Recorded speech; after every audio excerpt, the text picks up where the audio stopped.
From Peking to Paris, it's 10,000 miles round the rough side of the planet. A crowd of mad motorists in classic cars have decided they just have to try it.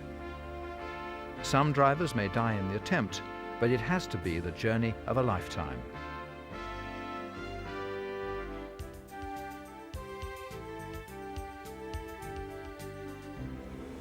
In an old Rover, David Bull has brought his wife along. I should keep glasses on, love, otherwise you might not be able to see. To get his wife to be here, David had to keep coaxing and sweet-talking till the idea finally seduced her. She must have been thinking about it, and she said, do you think we ought to go on that? So I said, well, it's a lot of money. I said, but I said it would be good. So she said, I wonder if my mother would want to go. I thought, hang on a minute. So he said, I'll ring her. So I thought, well, if it means her mother has to go.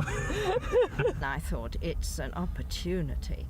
Whoever would be invited to be chauffeured from the Great Wall of China to the Eiffel Tower and to see Everest and all the other things all along the road. And I thought, well, this is something I just can't miss. I really have to go on this one. To get to the official start above Peking, we pass stunning views of the Great Wall of China. It's the one man-made thing you can see from space, but no one was going that far, only across a couple of continents. We were here to start a race from the Great Wall to the Eiffel Tower.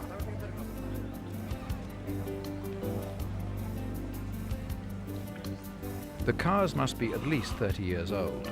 There are nearly 100 assorted dream machines and nearly 200 drivers, all hoping to cover those 10,000 miles and wondering if they'll make it. I'm quite excited, and I'm dreading it a little bit. I have to be honest with you.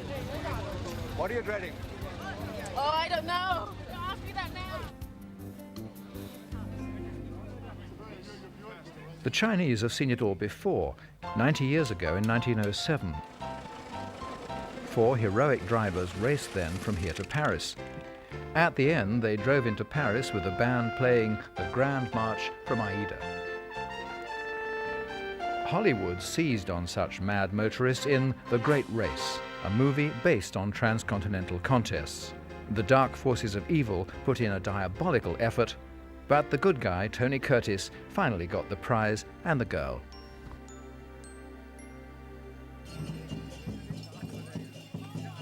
For 90 years, people have dreamed of tackling the Peking to Paris again with classic cars, and now it's finally happening. In pole position is an 82-year-old Vauxhall driven by the famous collector of cars, Lord Montague of Bewley. What kind of trip is his lordship expecting? An exciting one, an adventurous one, probably hazardous one at times, but a very satisfactory one. It'll be a great adventure.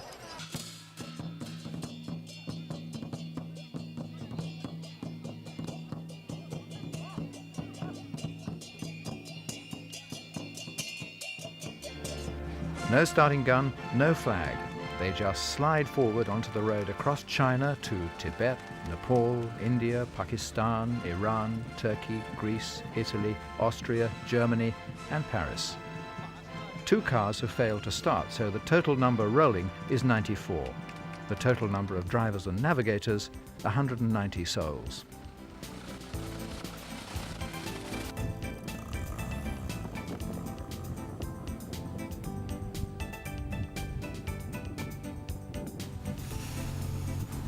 Finally off. I can't quite believe it. In fact, I can't see any other cars on the road. I hope this is the right road.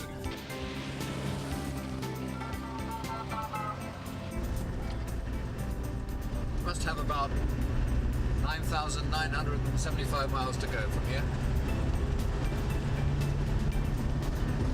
And it probably isn't all going to be quite as smooth as this.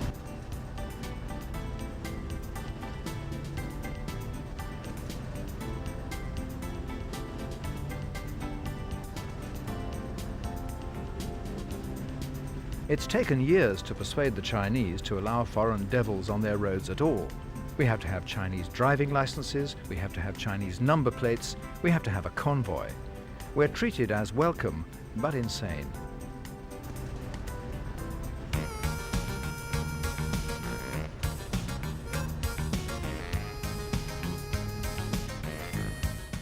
When this 50-year-old Jeep was being road tested back in England, it rolled, severing 2 of the driver's fingers and crushing a 3rd finger. They were sewn back on, but it was almost time for the rally and they'd need months to heal. Phil Surtees faced a dilemma. So the choice really was between having the fingers off altogether or taking a risk on not being able to make the rally. Yeah. Fingers every time. Yep, every time.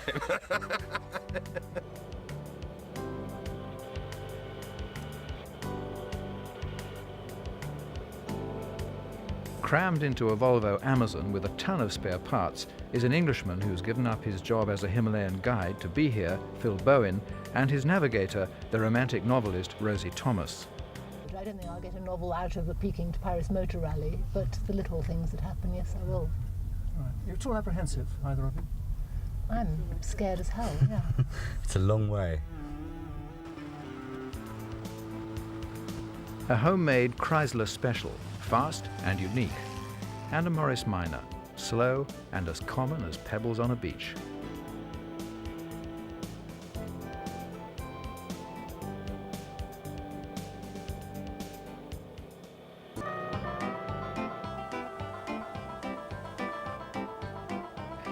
A potent Ford coupe like this featured in a Robert Mitchum movie called Thunder Road. It ran bootleg liquor and outran the cops. Before the fast Ford thundered out on this road, its navigator, Andy Van, was feeling a bit lost. Well, I'm from Trussville, Alabama, in the United States, and this is the first time I've ever been anywhere. But I've never been out of the country. You know, I've been to Mexico and Canada, but never, never anywhere else,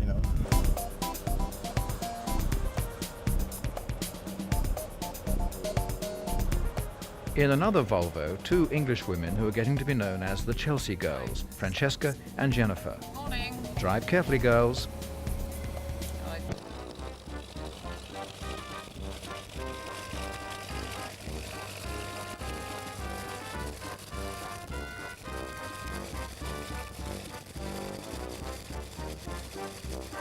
The oldest car, built 90 years ago, is a La France. French name, American made, with a German driver. It's very like the car driven by Prince Borghese that won the original 1907 Peking to Paris. Could such a car do it again? It's hard to imagine, but the driver, he likes to be known as Herman the German, believes he can do it.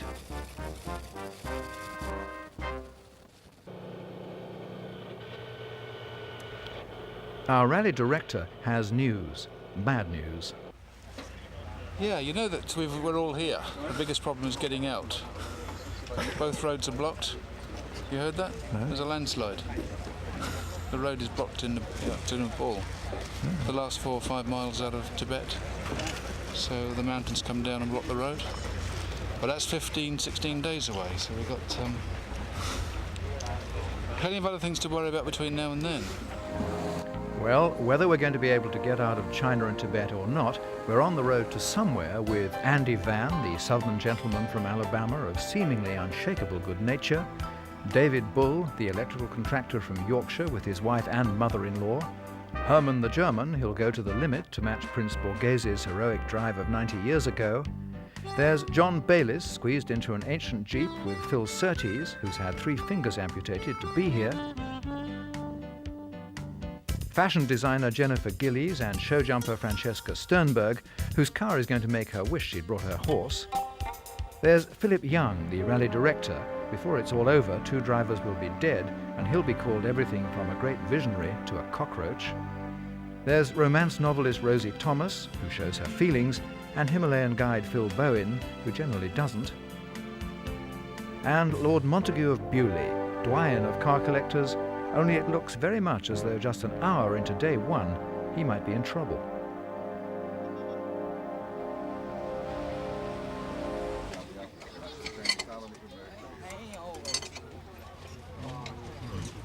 Lord Montague has the world's finest collection of old cars, and the one he's picked is sick already.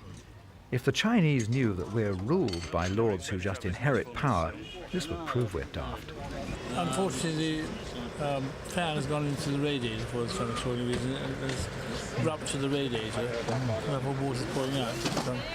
We're persevering. This is particularly ironic because the story was going around that Lord Montagu's mechanic, who was having dinner with some people just before the race started, who told him that when it was all over and he got to Paris, he could write a book about it. If he didn't get to Paris, he could write his resignation.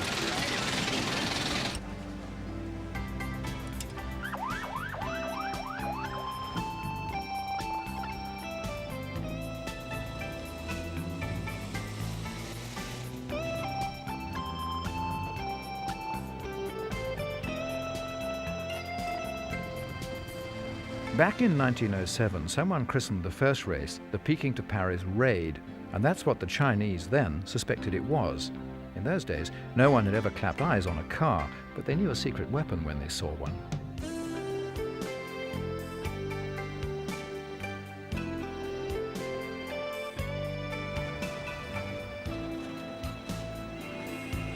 Bloody good job they're friendly. You can imagine what this lot were like if they're going to lynch you. East meets West, and the rich meet the not-so-rich. The mad motorists are paid $37,000 per car to be on the rally. Near Zhangjiakou, where we'll stay for the first night, everyone waits to fill up at a government gas station.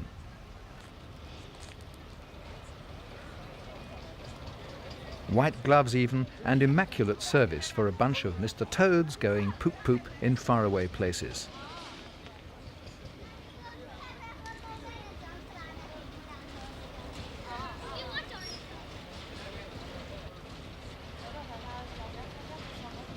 Philip Young has rejected the route of the 1907 racers, the blue one.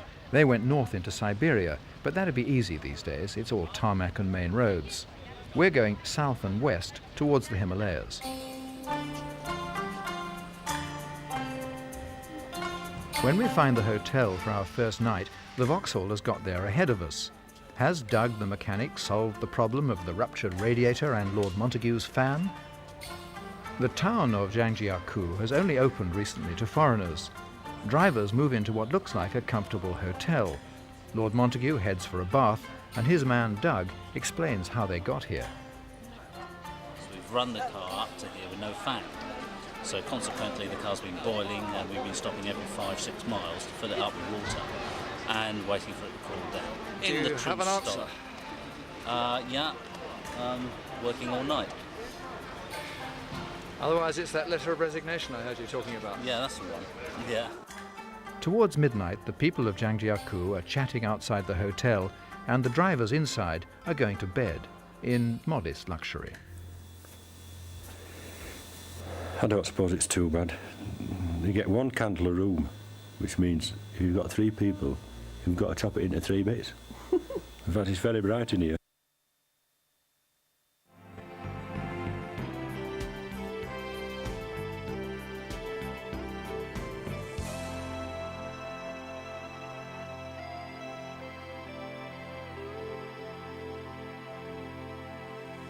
Day 2 dawns cold, and that suits Lord Montagu.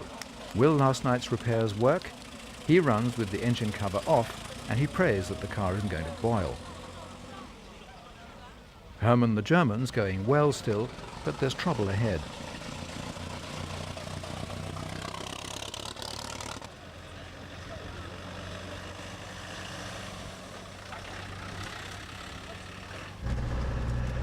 Oh, it's nice to get up in the morning. It's nicer to stay in bed.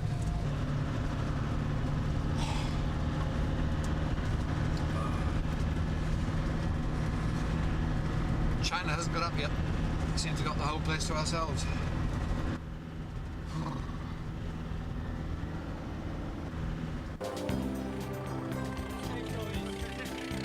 The 94 cars that left Paris are all still going. The Jeep is working its way up past Herman the German, and we're steadily gaining altitude. Top right-hand side of this display, on the altitude, they've just gone over 5,000 feet for the first time, saying 5,100. Well, this is Inner Mongolia. Well, and now we're flying along the road following Phil Surtees, which is marvellous. And so I'm going. Francesca and Jennifer's Volvo is pulling well. Phil Fingers Surtees' Jeep is pulling very well.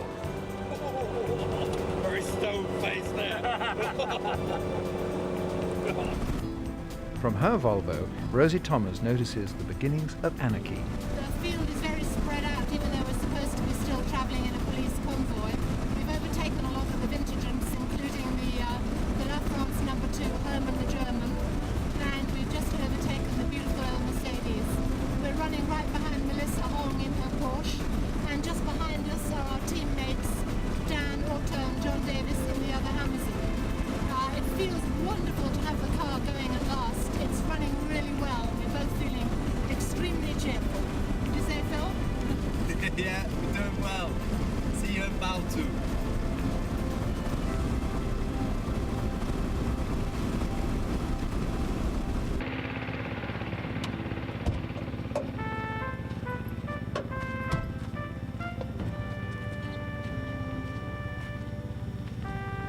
That's flat.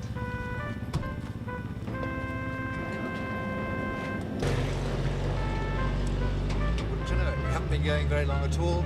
We've got our first one.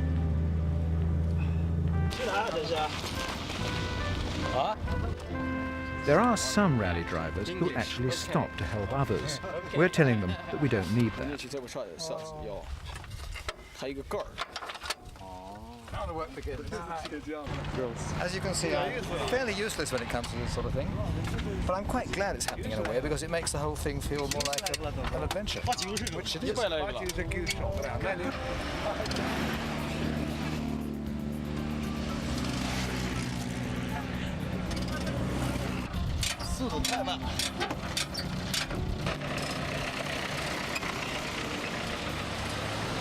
I'm hot and sweaty, and by local standards, hairy too.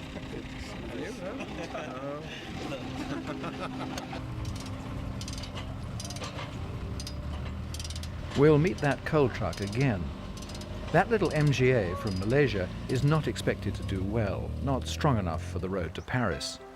But in 1907, even though they fell through bridges, 4 of the cars that set out from Peking, including this one, did reach Paris.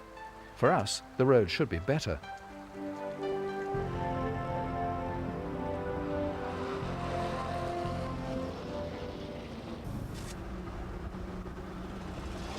We have this road book that tells you how to work out where you are.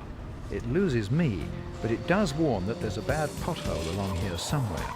And there it is. The coal truck, like a pathfinder, shows up the pothole. Anyone who comes along here too fast now is going to be sorry.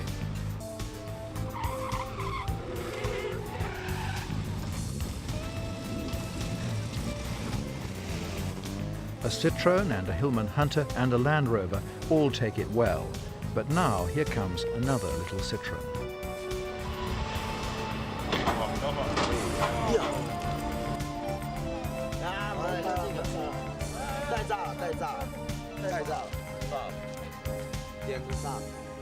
They just didn't see it.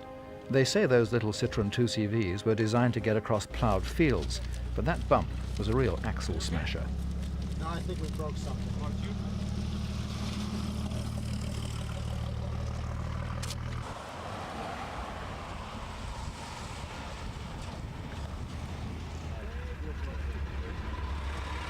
If the support crew can't fix it inside 20 minutes, the driver and the co-driver will be left to fend for themselves. The really ace navigators would never have missed that bump. Veterans like John Bayliss in the Jeep could actually decipher the road book. Half left. That could be that one. I thought so. I'll go for that. 1.25, turn right at traffic light.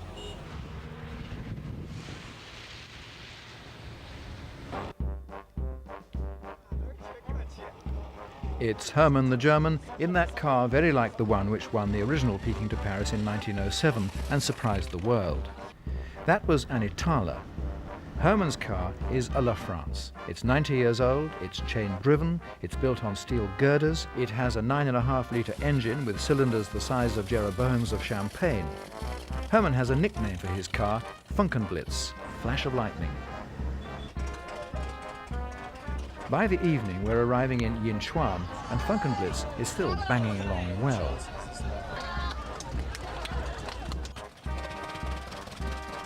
But the engine noise isn't right.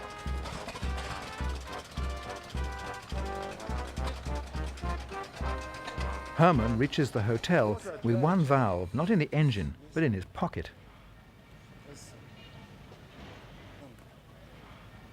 This is valve of the third cylinder.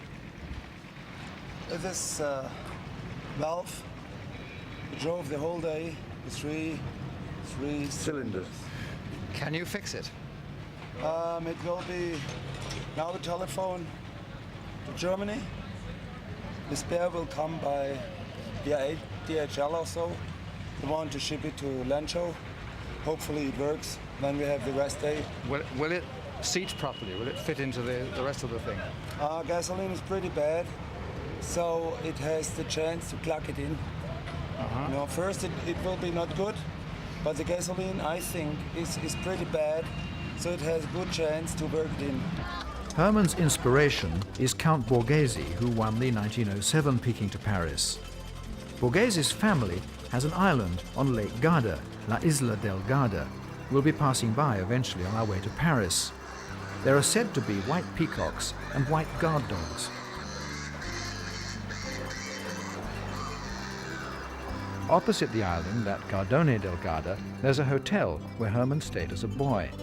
The first time I was involved with Borghese, I was 7 years old.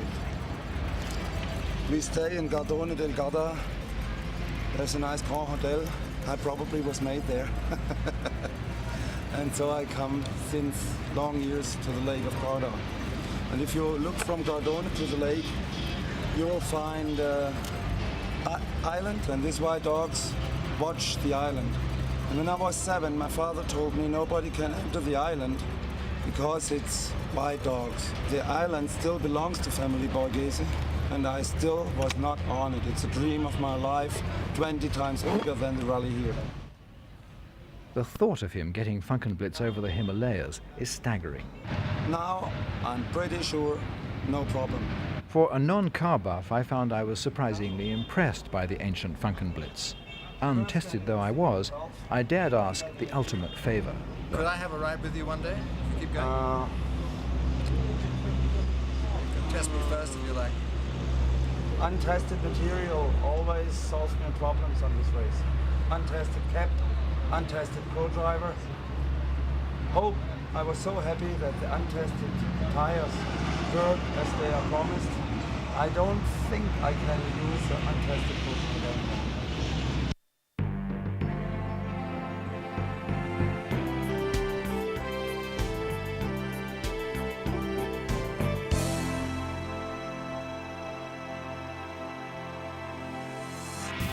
Did you sleep well okay? Felt well last night, Alan? Oh yes. Did you understand this, that chap was coming round in the middle of the night, checking the doors to make sure they were locked? Oh yeah, he came round at 2 o'clock. He came at 1:55. He opened the door? He opened the door, woke us up with his torch and shouting to tell us that we hadn't locked the door. So I ignored it. It's up our hotel room.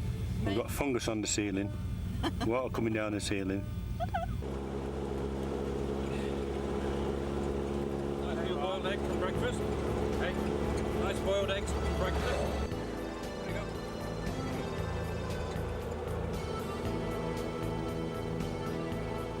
Yummy.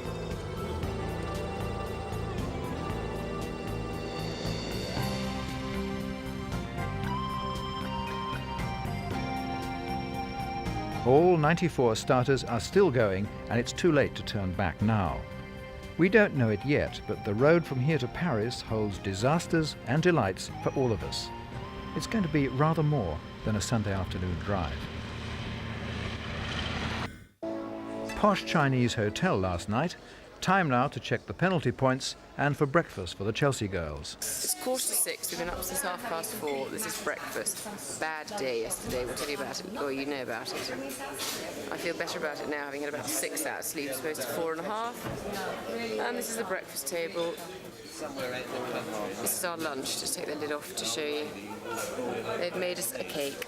Yes, it is. Bread rolls. We're going to look very stodgy by the time we get home. Never mind. Coffee. With milk. Plum jam. Not many people left now. Start time 6 a.m. The Rolls-Royce that used to carry the Queen in Australia is running smoothly, as it should, but one car is going to be left behind. Lord Montagu's Vauxhall has been overheating since the first day. He is now thumbing lifts, and it can go no further.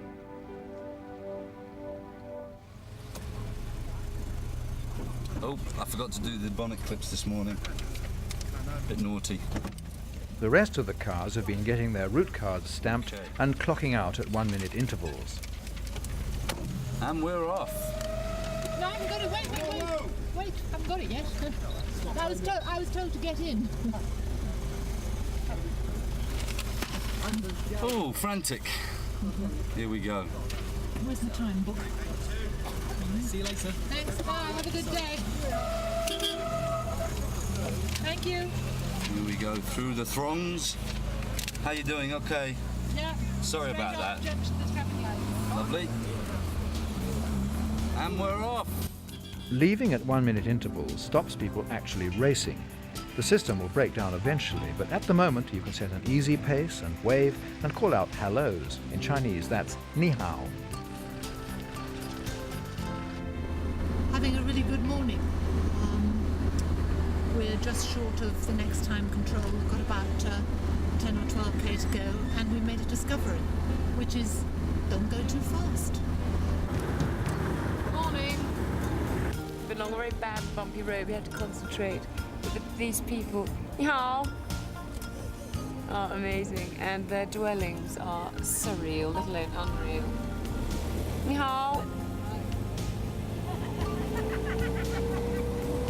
Well, that caused some hilarity.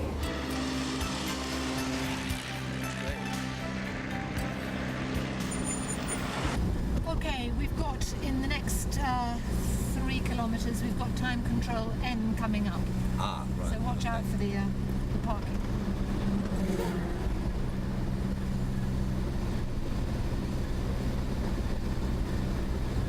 And remember, pull in with all wheels off the carriageway. Yes, otherwise we're gonna get told off. Oh, and the other thing is, of course, always pay your hotel bill, otherwise you will receive time penalties. You will be deemed to have committed an act of unsporting behaviour. That's right. And what was the other one? Somebody got... Oh, that was it, the Otto or... Anton. Andensteger. Anton Steger in his... in the big Citroen. Yes, in the yellow Citroen. He's got a time penalty Because he forgot to. No, he didn't forget. Do you think he forgot? I don't know, he didn't get his time card stamped as At the last fuel because he couldn't be bothered to queue. He wanted to go to the hotel and have a cold beer. So instead of filling the car first, he filled himself first. And they don't like that. The car's the star. The car's the star. The Chelsea girls are arguing about their passenger. You can't have him hanging like that. He's looking... No. Why? Because he's sealed and he looks as though you're suffocating him. Take him down. There's an air hole right here. That's well, I can't have him looking at me with his ears like that. Take it off. Hang him up and wash him when we get to England. I can't wash him. I don't think he's washable. He will get dirty anyway, in the bag or not. Take him out. No, I'm not taking him out of the bag. You will take him out before we leave this time control. He has to be up there because otherwise you can't see out the front. I do think you should take him out of the bag. It looks so cruel. You look like the person who pulls the wings off butterflies. What about I just have his head out? Yes, that's much better. There we go.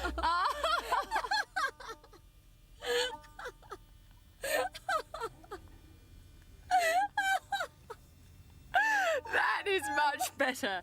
Oh, look, he likes that. As we start to gain altitude, we feel the air getting thin, and so do the cars. Apparently, petrol engines get breathless at altitude, just as we do. It looks as though the most spectacular car on the whole adventure might be in trouble. Excuse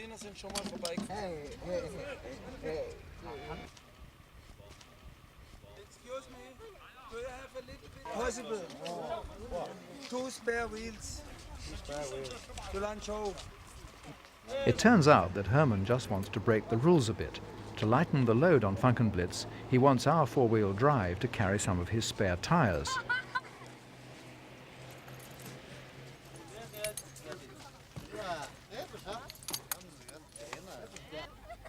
Do I object to a little cheating to try and get Funkenblitz over the mountains? Nope, not me. There are some really ordinary cars on the trip, and I hate the thought of being led into Paris by something like a 1965 Austin. Just give those tyres to our man Boyd.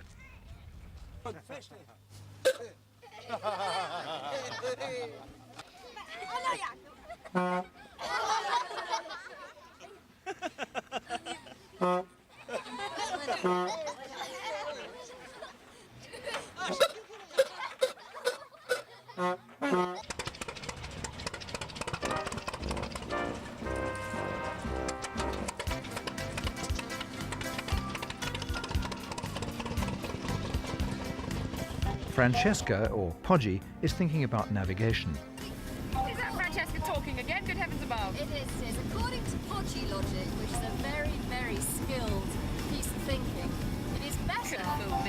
It is better, shut up, to be correct over a long distance than it is over a short distance. Short distance, you can visually see the landmark. A long distance, you can be 5 kilometres past it before you realise it's a second.